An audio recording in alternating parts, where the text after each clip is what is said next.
Hello, Illinois. ILL. ILL. ILL. Okay. Just checking to see if you're awake. Please have a seat, everybody. It is good to be home.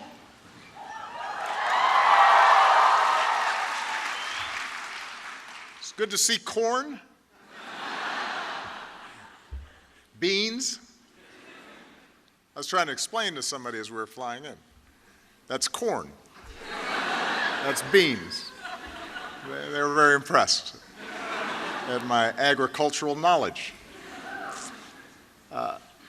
Please give it up for Amari once again for that outstanding introduction.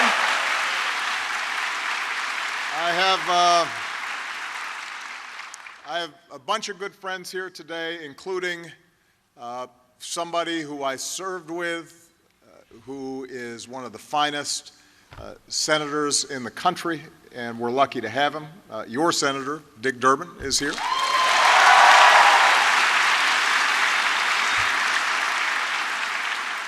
I also noticed, by the way, former Governor Edgar here, who I haven't seen in a long time, and somehow he has not aged, and I have. It is great to see you, Governor. I want to thank President Killeen and everybody at the U of I system for making it possible for me to be here today, and I am deeply honored at the Paul Douglas Award that is being given to me.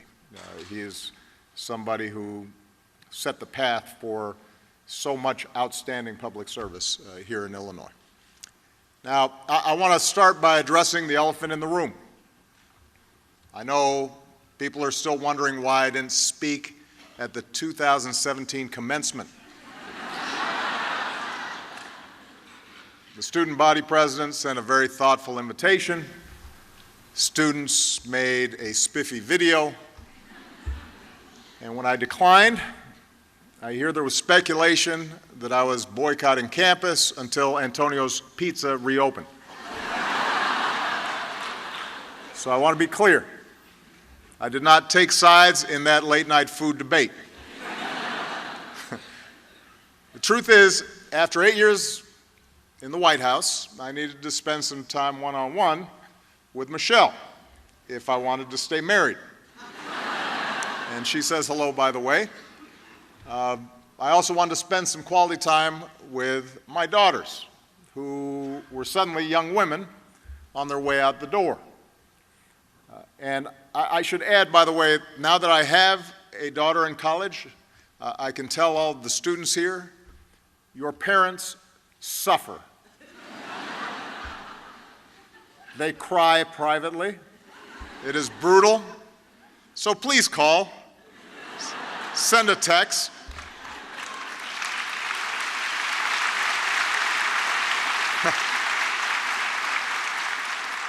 We need to hear from you, just a little something.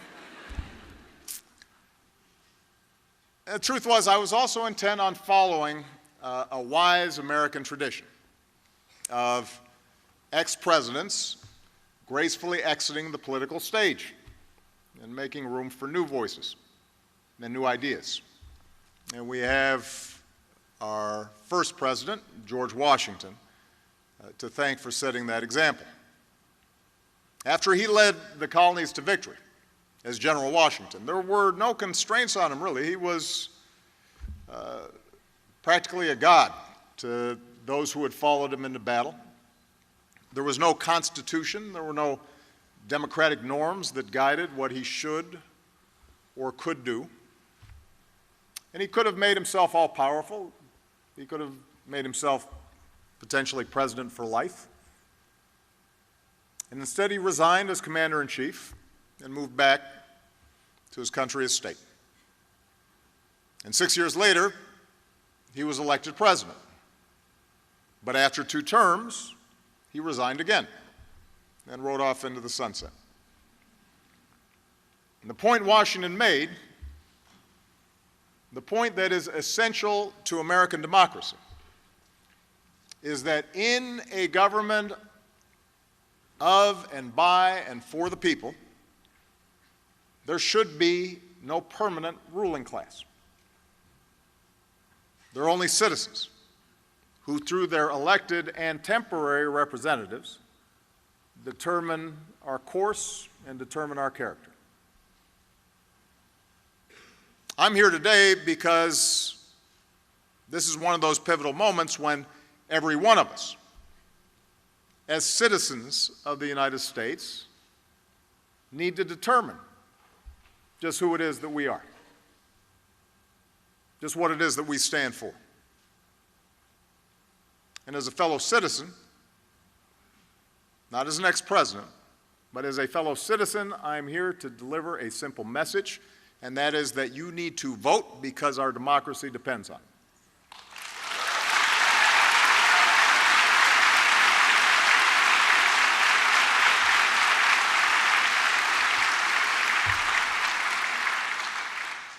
Now, some of you may think I'm exaggerating when I say this November's elections are more important than any I can remember in my lifetime. And I know politicians say that all the time. I have been guilty of saying it a few times, particularly when I was on the ballot.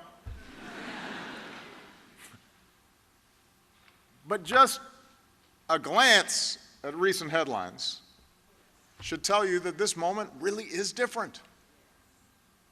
The stakes really are higher. The consequences of any of us sitting on the sidelines are more dire. And it's not as if we haven't had big elections before or big choices to make in our history. The fact is, democracy has never been easy, and our founding fathers argued about everything. We waged a civil war. We overcame depression. We've lurched from eras of great progressive change to periods of retrenchment. Still, most Americans alive today, certainly the students who are here, have operated under some common assumptions about who we are and what we stand for. Out of the turmoil of the Industrial Revolution and the Great Depression, America adapted a new economy, a 20th century economy, guiding our free market with regulations to protect health and safety and fair competition, empowering workers with union movements, investing in science and infrastructure and educational institutions like U of I, strengthening our system of primary and secondary education, and stitching together a social safety net. And all of this led to unrivaled prosperity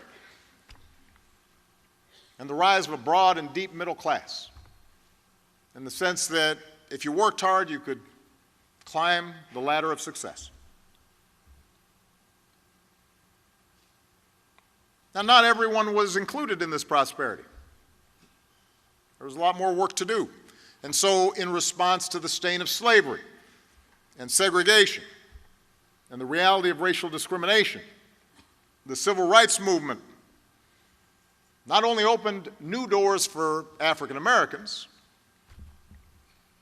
but also opened up the floodgates of opportunity for women and Americans with disabilities and LGBT Americans, others to make their own claims to full and equal citizenship. And although discrimination remained a pernicious force in our society and continues to this day, and although there are controversies about how to best ensure genuine equality of opportunity, there's been at least rough agreement among the overwhelming majority of Americans that our country is strongest when everybody's treated fairly. When people are judged on the merits and the content of their character, and not the color of their skin, or the way in which they worship God or their last names. And that consensus then extended beyond our borders. And from the wreckage of World War II, we built a post-war web architecture, system of alliances and institutions to underwrite freedom and oppose Soviet totalitarianism and to help poorer countries develop. And American leadership across the globe wasn't perfect. We made mistakes. At times, we lost sight of our ideals. We had fierce arguments about Vietnam, and we had fierce arguments about Iraq. But thanks to our leadership, a bipartisan leadership, and the efforts of diplomats and Peace Corps volunteers, and most of all, thanks to the constant sacrifices of our men and women in uniform, we not only reduced the prospects of war between the world's great powers, we not only won the Cold War, we helped spread a commitment to certain values and principles, like the rule of law and human rights and democracy, and the notion of the inherent dignity and worth of every individual. And even those countries that didn't abide by those principles were still subject to shame and still had to at least give lip service to the idea. And that provided a lever to continually improve the prospects for people around the world. That's the story of America. A story of progress. Fitful progress, incomplete progress, but progress. And that progress wasn't achieved by just a handful of famous leaders making speeches. It was won because of countless quiet acts of heroism and dedication by citizens, by ordinary people, many of them not much older than you. It was won because, rather than be bystanders to history, ordinary people fought and marched and mobilized and built and, yes, voted to make history.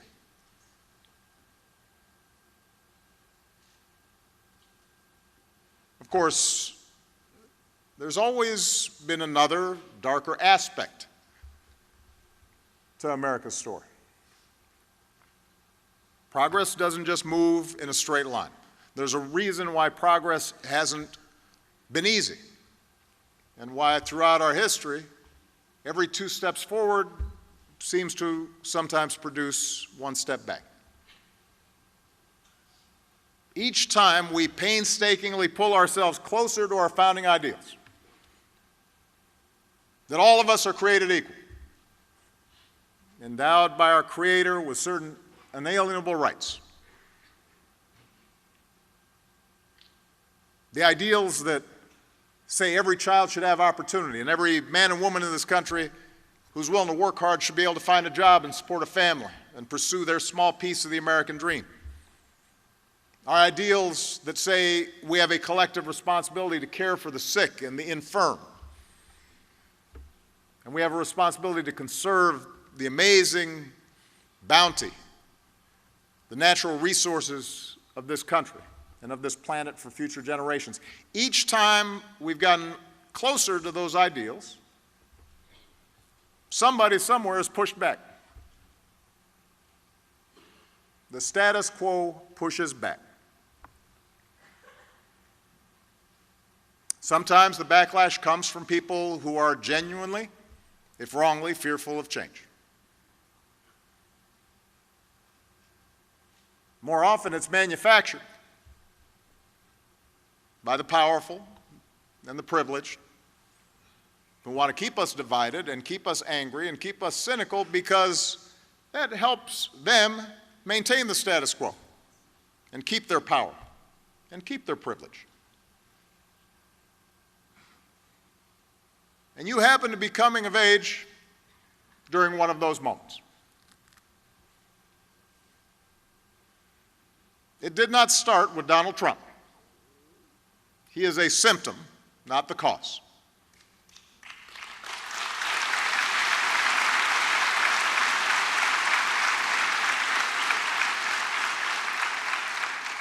He's just capitalizing on resentments that politicians have been fanning for years. A fear and anger that's rooted in our past, but it's also born out of the enormous upheavals that have taken place in your brief lifetimes. And by the way, it is brief. When I heard Amari was 11 when I got elected, and now he's started a company. That was yesterday. But think about it. Yeah, you've come of age in a smaller, more connected world where demographic shifts and the winds of change have scrambled not only traditional economic arrangements, but our social arrangements and our religious commitments and our civic institutions. Most of you don't remember a time before 9/11 when you didn't have to take off your shoes at an airport. Most of you don't remember a time when America wasn't at war, or when money and images and information could travel instantly around the globe, or when the climate wasn't changing faster than our efforts to address it. And this change has happened fast, faster than any time in human history. And it created a new economy that has unleashed incredible prosperity. But it's also upended people's lives in profound ways. For those with unique skills or access to technology and capital, a global market has meant unprecedented wealth. For those not so lucky, for the factory worker or the office worker or even middle managers, those same forces may have wiped out your job or at least put you in no position to ask for a raise. And as wages slowed and inequality accelerated, those at the top of the economic pyramid have been able to influence government to skew things even more in their direction. Cutting taxes on the wealthiest Americans, unwinding regulations and weakening worker protections, shrinking the safety net.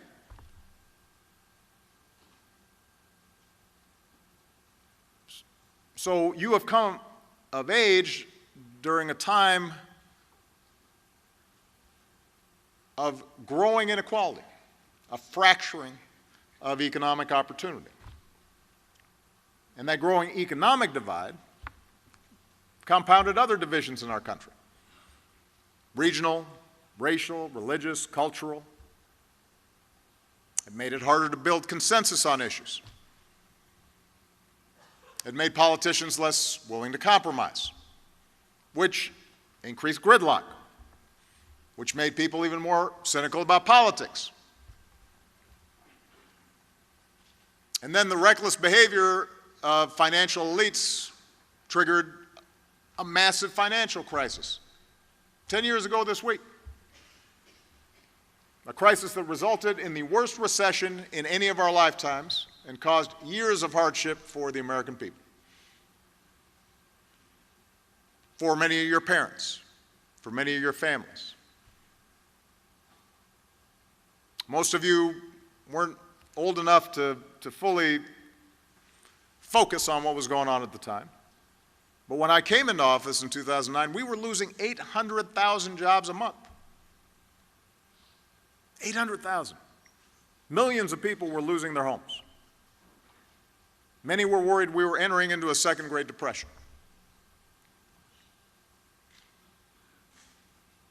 So we worked hard to end that crisis, but also to break some of these longer-term trends.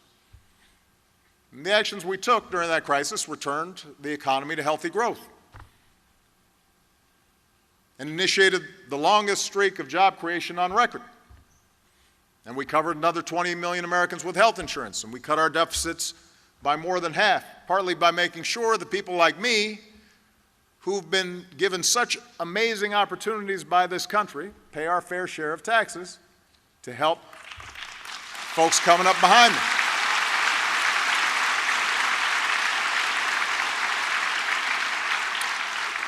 And by the time I left office, household income was near its all-time high, and the uninsured rate had hit an all-time low, and wages were rising, and poverty rates were falling. I mention all this just so when you hear how great the economy is doing right now, let's just remember when this recovery started.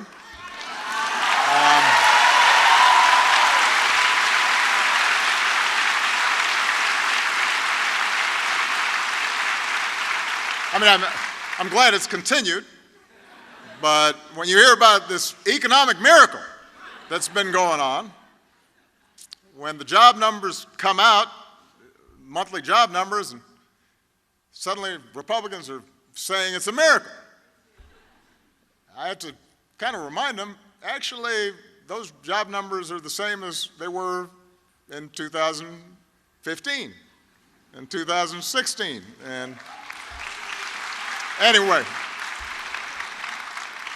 I digress.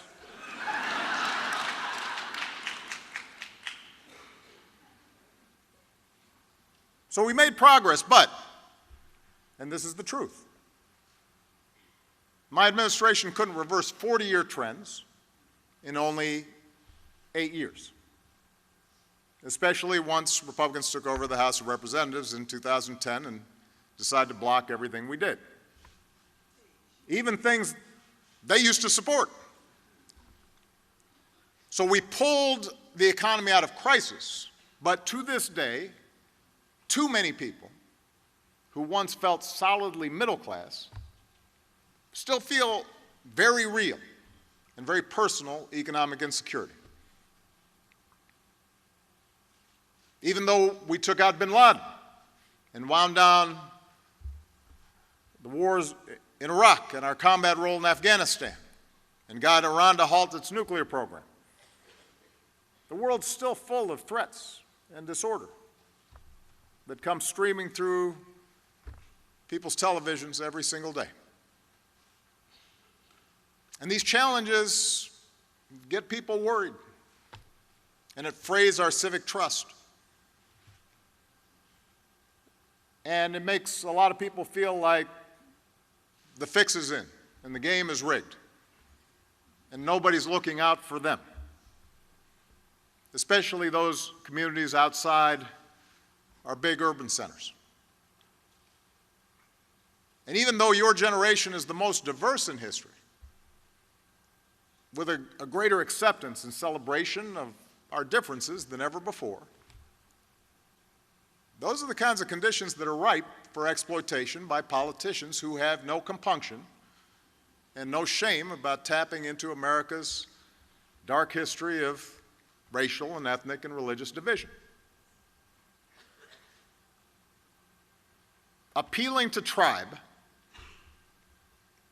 appealing to fear, pitting one group against another, telling people that order and security will be restored if it weren't for those who don't look like us or don't sound like us or don't pray like we do.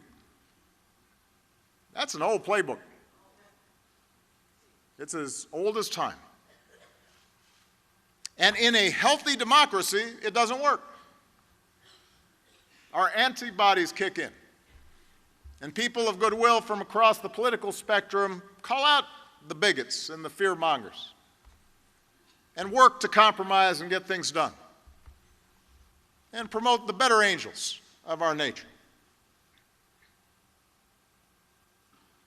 But But when there's a vacuum in our democracy, when we don't vote, when we take our basic rights and freedoms for granted, when we turn away and stop paying attention, and stop engaging, and stop believing, and look for the newest diversion, the electronic versions of bread and circuses, then other voices fill the void. A politics of fear and resentment and retrenchment takes hold, and demagogues promise simple fixes to complex problems. And they'll promise to fight for the little guy, even as they cater to the wealthiest and most powerful. They'll promise to clean up corruption and then plunder away. They start undermining norms that ensure accountability and try to change the rules to entrench their power further. And they appeal to racial nationalism that's barely veiled, if veiled at all. Sound familiar? Now understand, this is not just a matter of Democrats versus Republicans or liberals versus conservatives. At various times in our history, this kind of politics has infected both parties. Southern Democrats were the bigger defenders of slavery. It took a Republican president, Abraham Lincoln, to end it. Dixiecrats filibustered anti-lynching legislation, opposed the idea of expanding civil rights. And although it was a Democratic president and a majority Democrat Congress, spurred on by young marchers and protesters, that got the Civil Rights Act and the Voting Rights Act over the finish line, those historic laws also got passed because of the leadership of Republicans like Illinois' own Everett Dirksen. So neither party has had a monopoly on wisdom. Neither party has been exclusively responsible for us going backwards instead of forwards. But I have to say this, because sometimes we hear, oh, a plague on both your houses. Over the past few decades,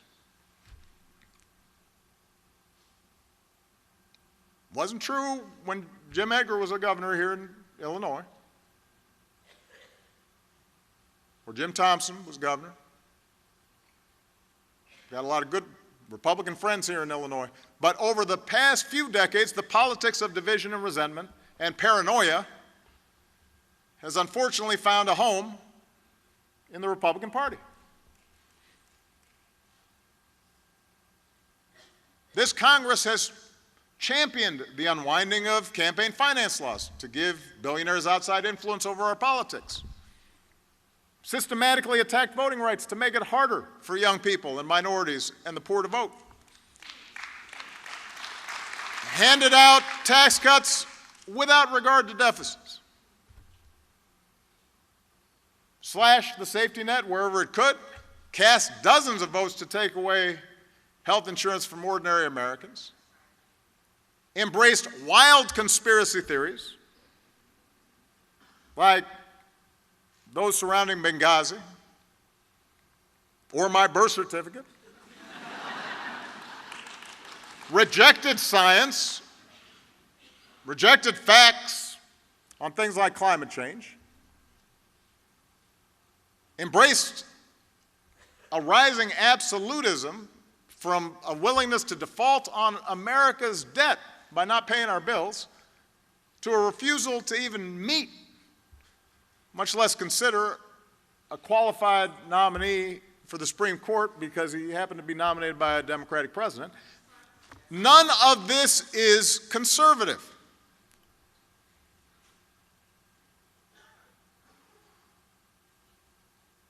I don't mean to pretend I I'm channeling Abraham Lincoln now, but that's not what he had in mind, I think, when he helped form the Republican Party. It's not conservative. It sure isn't normal. It's radical. It's a vision that says the protection of our power and those who back us is all that matters, even when it hurts the country. It's a vision that says the few who can afford high-priced lobbyists and unlimited campaign contributions set the agenda. And over the past 2 years, this vision is now nearing its logical conclusion. So that with Republicans in control of Congress and the White House, without any checks or balances whatsoever, they've provided another $1.5 trillion in tax cuts to people like me who I promise don't need it. And don't even pretend to pay for them. It's supposed to be the party supposedly of fiscal conservatism. Suddenly, deficits do not matter. Even though just 2 years ago, when the deficit was lower, they said, I couldn't afford to help working families or seniors on Medicare because the deficit was an existential crisis. What changed?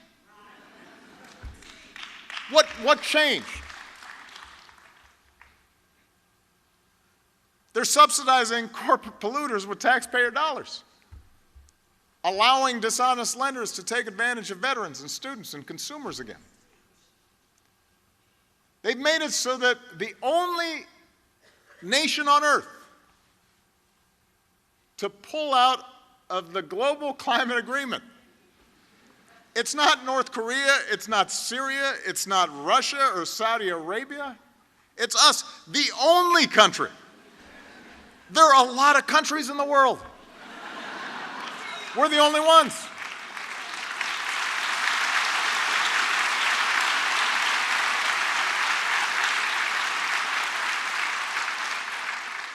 They're undermining our alliances, cozying up to Russia. What happened to the Republican Party? Its central organizing principle in foreign policy was the fight against communism, and now they're cozying up to the former head of the KGB, actively blocking legislation that would defend our elections from Russian attack. What happened? Their sabotage of the Affordable Care Act has already cost more than 3 million Americans their health insurance. And if they're still in power next fall, you better believe they're coming at it again. They've said so.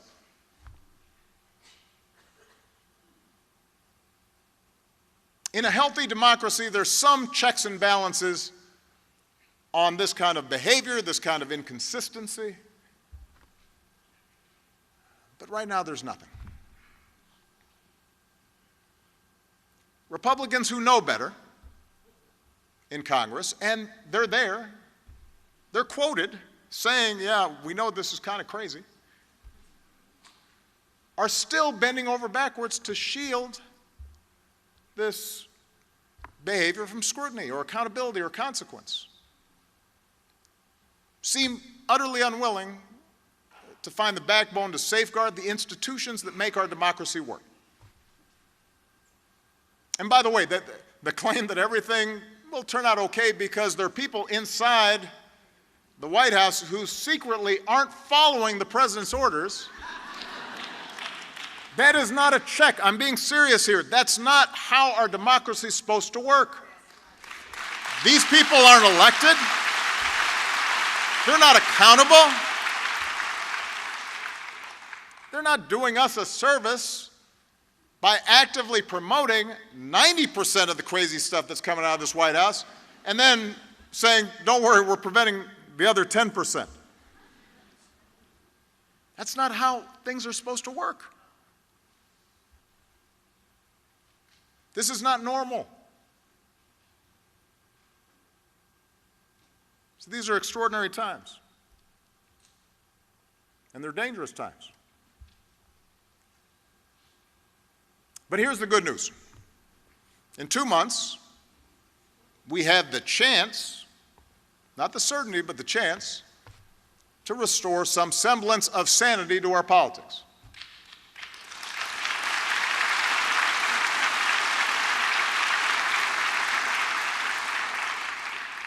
Because there is actually only one real check on bad policy and abuses of power,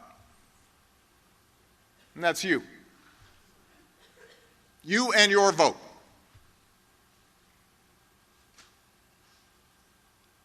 Look, Americans will always have disagreements on policy. This is a big country. It is a raucous country. People have different points of view. I happen to be a Democrat. I support Democratic candidates. I believe our policies are better and that we have a bigger, bolder vision of opportunity and equality and justice and inclusive democracy. We know there are a lot of jobs young people aren't getting a chance to occupy or aren't getting paid enough or aren't getting benefits like insurance. It's harder for young people to save for a rainy day, let alone retirement. So Democrats aren't just running on good old ideas like a higher minimum wage. They're running on good new ideas like Medicare for all, giving workers seats on corporate boards, reversing the most egregious corporate tax cuts to make sure college students graduate debt-free.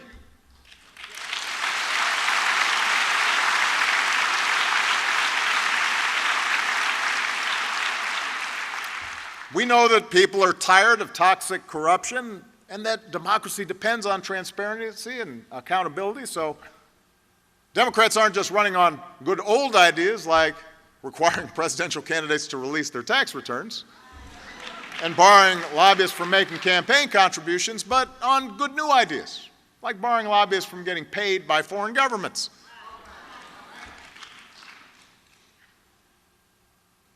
We know that climate change isn't just coming, it is here.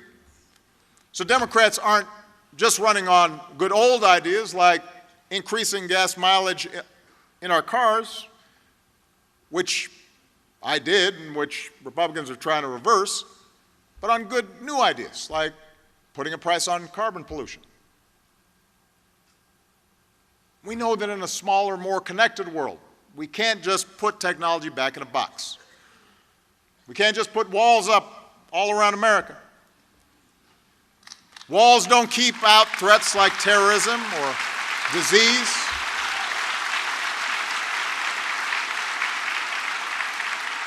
And that's why we propose leading our alliances and helping other countries develop and pushing back against tyrants.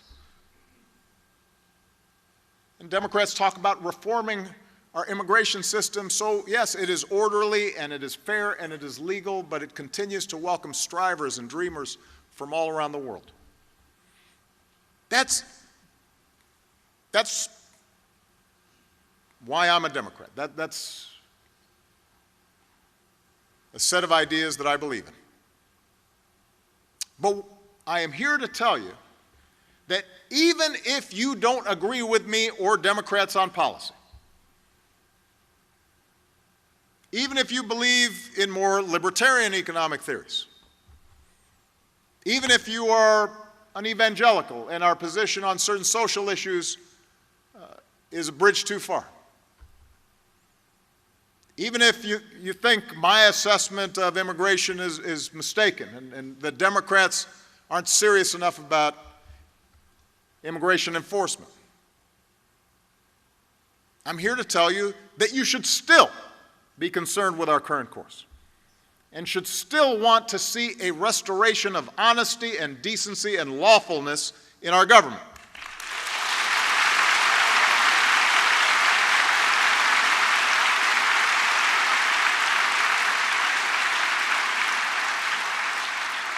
It should not be Democratic or Republican. It should not be a partisan issue to say that we do not pressure the Attorney General or the FBI to use the criminal justice system as a cudgel to punish our political opponents.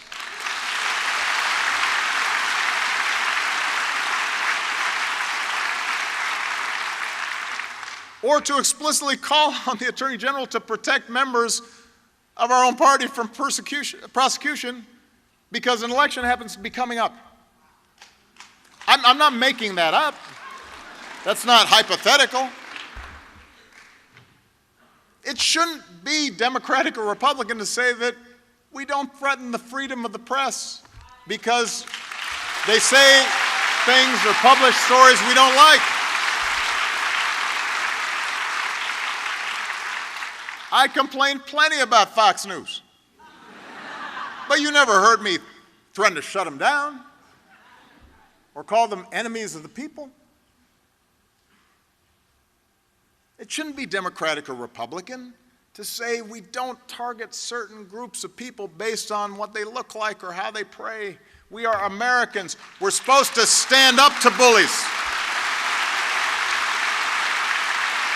not follow them. We're supposed to stand up to discrimination. And we're sure as heck supposed to stand up clearly and unequivocally to Nazi sympathizers.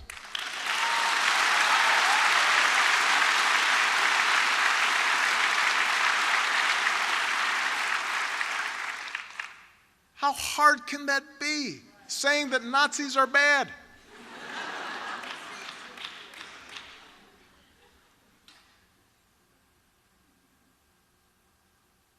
I'll be honest. Sometimes I get into arguments with progressive friends about what the current political movement requires. There are well-meaning folks passionate about social justice who think things have gotten so bad, the lines have been so starkly drawn, that we have to fight fire with fire. We have to do the same things to the Republicans that they do to us, adopt their tactics. Say whatever works. Make up stuff about the other side. I don't agree with that. It's not because I'm soft. It's not because I'm interested in promoting an empty bipartisanship.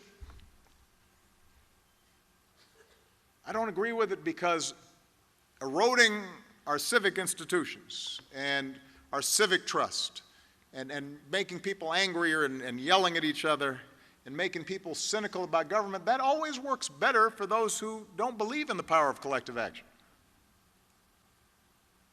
You don't need an effective government or a robust press or reasoned debate to work when all you're concerned about is maintaining power. In fact, the more cynical people are about government, the angrier and more dispirited they are about the prospects for change, the more likely the powerful are able to maintain their power.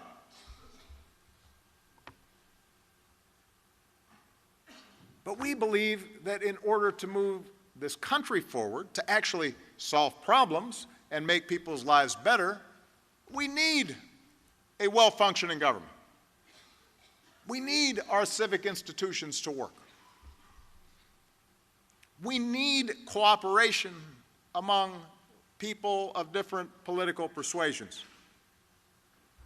And to make that work, we have to restore our faith in democracy. We have to bring people together, not tear them apart.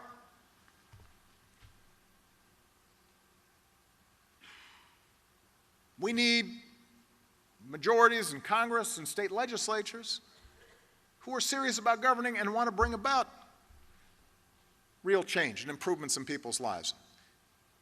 And we won't win people over by calling them names or dismissing entire chunks of the country as racist or sexist or homophobic. When I say bring people together, I mean all of our people. You know, this whole notion that has sprung up recently about Democrats needing to choose between trying to appeal to white working class voters or voters of color and women and LGBT Americans. That's nonsense. I don't buy that. I got votes from every demographic. We won by reaching out to everybody and competing everywhere and by fighting for every vote. And that's what we've got to do in this election and every election after that. And we can't do that if we immediately disregard what others have to say from the start because they're not like us.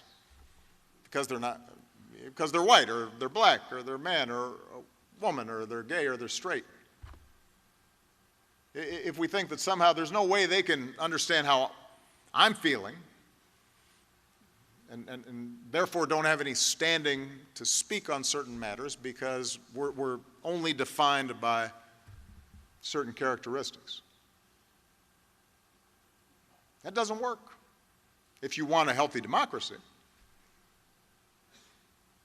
We can't do that if we traffic in absolutes when it comes to policy.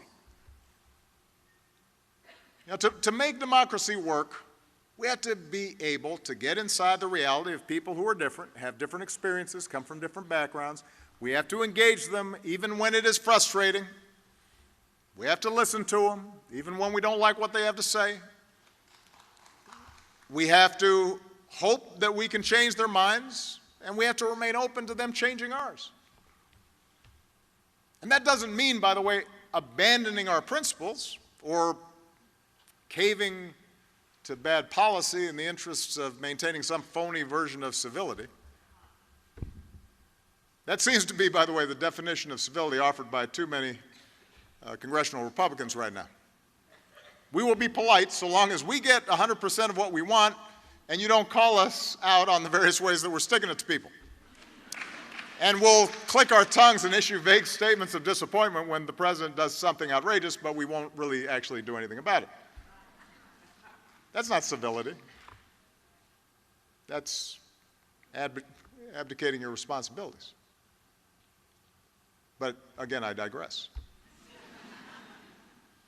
Making democracy work means holding on to our principles, having clarity about our principles, and then having the confidence to get in the arena and have a serious debate. And it also means appreciating that progress does not happen all at once, but when you put your shoulder to the wheel, if you're willing to fight for it, things do get better. And let me tell you something, particularly young people here. Better is good. I used to have to tell my young staff this all the time in the White House. Better is good. That's the history of progress in this country. Not perfect, better. The Civil Rights Act didn't end racism, but it made things better. Social Security didn't eliminate all poverty for seniors, but it made things better for millions of people. Do not let people tell you the fight's not worth it because you won't get everything that you want. The idea that, well, there's racism in America, so I'm not going to bother voting. No point. That makes no sense. You can make it better.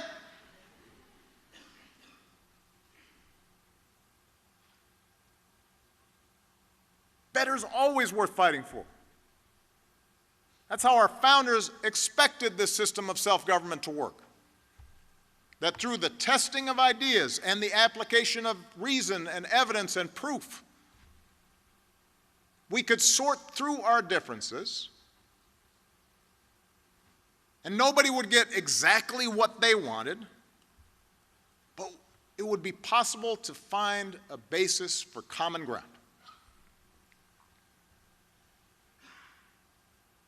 And that common ground exists. Maybe it's not fashionable to say that right now. It's hard to see it with all the nonsense in Washington, and it's hard to hear it with all the noise. But common ground exists. I have seen it. I have lived it.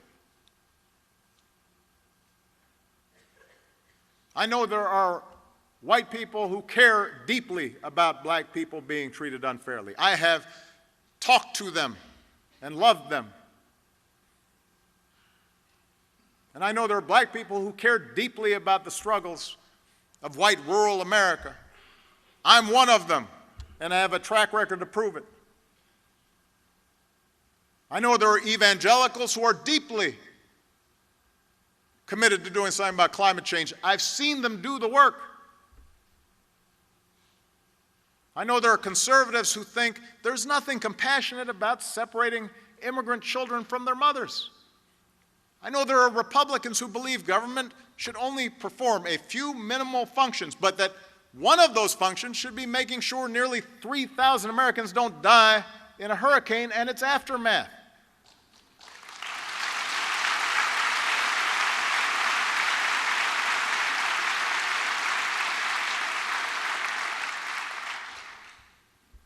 Common ground's out there. I see it every day. Just how people interact, how people treat each other. You see it on the ball field. You see it at work.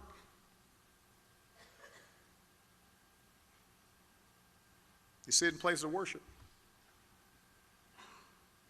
But to say that common ground exists doesn't mean it will inevitably win out. History shows the power of fear. And the closer that we get to Election Day, the more those invested in the politics of fear and division will do anything to hang on to their recent gains. Fortunately, I am hopeful, because out of this political darkness, I am seeing a great awakening of citizenship all across the country.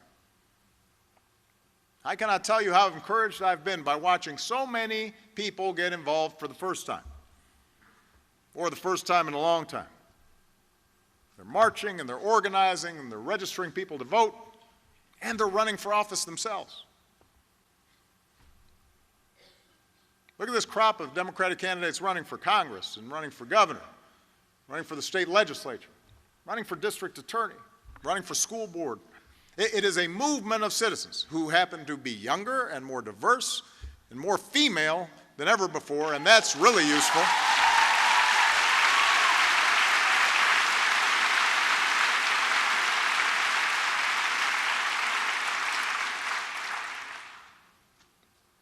We need more women in charge. But we've got first-time candidates, we've got veterans of Iraq and Afghanistan, record numbers of women.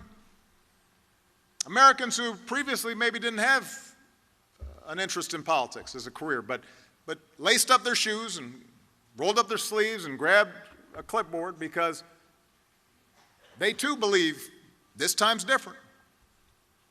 This moment's too important to sit out. And if you listen to what these candidates are talking about in individual races across the country, you'll find they're not just running against something, they are running for something.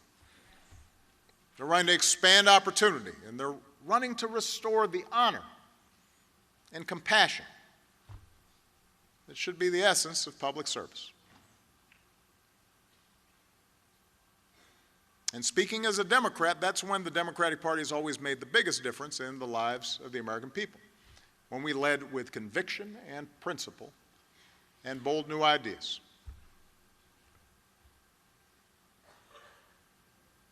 The antidote to a government controlled by a powerful few, a government that divides, is a government by the organized, energized, inclusive many. That's what this moment's about. That has to be the answer. You cannot sit back and wait for a savior. You can't opt out because you don't feel sufficiently inspired by this or that particular candidate. This is not a rock concert. This is not Coachella. We don't need a Messiah. All we need are decent, honest, hard-working people who are accountable and who have America's best interests at heart.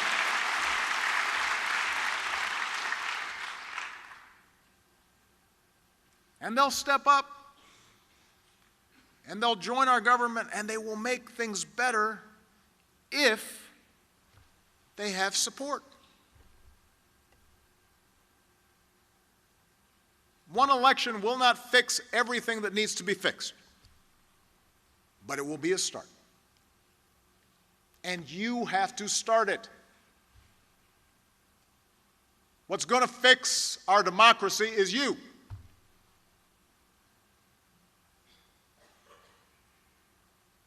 People ask me, what are you going to do for the election? Now the question is, what are you going to do? You're the antidote. Your participation and your spirit and your determination. Not just in this election, but in every subsequent election and in the days between elections. Because in the end, the threat to our democracy doesn't just come from Donald Trump or the current batch of Republicans in Congress or the Koch brothers and their lobbyists or too much compromise from Democrats or Russian hacking. The biggest threat to our democracy is indifference. The biggest threat to our democracy is cynicism. A cynicism that led too many people to turn away from politics and stay home on Election Day. To all the young people who are here today, there are now more eligible voters in your generation than in any other, which means your generation now has more power than anybody to change things. If you want it, you can make sure America gets out of its current funk. If you actually care about it, you have the power to make sure we seize a brighter future. But to exercise that clout, to exercise that power, you have to show up. In the last midterms election, in 2014, fewer than 1 in 5 young people voted. 1 in 5. Not 2 in 5. Or 3 in 5. 1 in 5. Is it any wonder this Congress doesn't reflect your values and your priorities? Are you surprised by that? This whole project of self-government only works if everybody's doing their part. Don't tell me your vote doesn't matter. I've won states in the presidential election because of 5, 10, 20 votes per precinct. And if you thought elections don't matter, I hope these last 2 years have corrected that impression.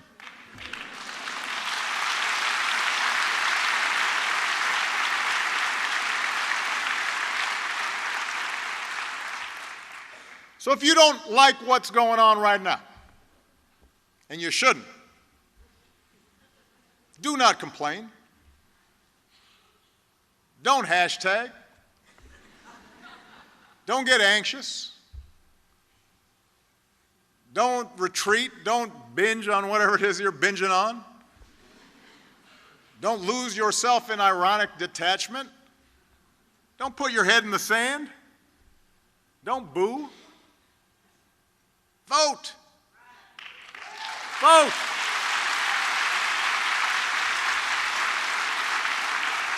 If you are really concerned about how the criminal justice system treats African Americans, the best way to protest is to vote. Not just for senators and representatives, but for mayors and sheriffs and state legislators.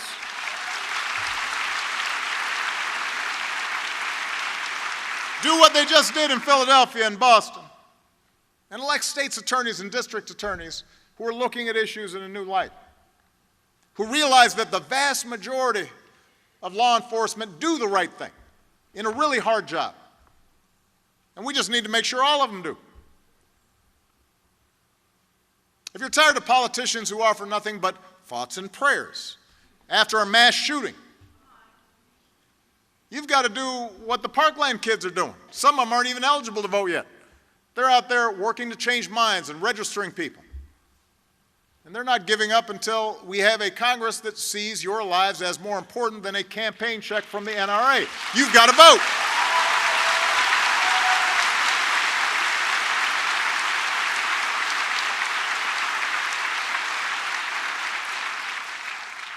If you support the Me Too movement, you're outraged by stories of sexual harassment and assault, inspired by the women who shared them. You've got to do more than retweet a hashtag. You've got to vote. Part of the reason women are more vulnerable in the workplace is because not enough women are bosses in the workplace. Which is why we need to strengthen and enforce laws that protect women in the workplace, not just from harassment, but from discrimination in hiring and promotion, and not getting paid the same amount for doing the same work. That requires laws. Laws get passed by legislators. You've got to vote. When you vote, you've got the power to make it easier to afford college and harder to shoot up a school. When you vote, you've got the power to make sure a family keeps its health insurance. You could save somebody's life. When you vote, you've got the power to make sure white nationalists don't feel emboldened to march with their hoods off or their hoods on in Charlottesville in the middle of the day.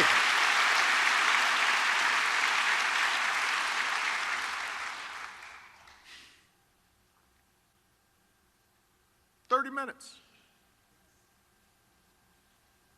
30 minutes of your time. Is democracy worth that?